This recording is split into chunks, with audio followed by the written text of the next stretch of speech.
দেখুন, এইটা হচ্ছে কুমারঘাট ব্লকের আন্ডারে দুধপুর গ্রাম পঞ্চায়েতের দুই পারের সংযোগের রাস্তা।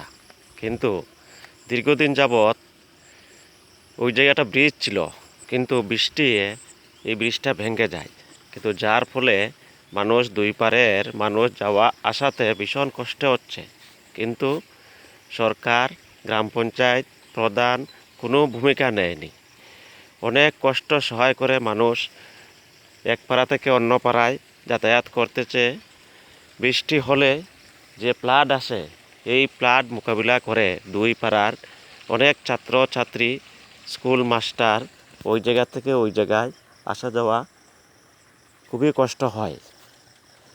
আমি সরকারের কাছে বলবো ওইগুলি দেখে অতি সত্বর এর ব্যবস্থা করার জন্য।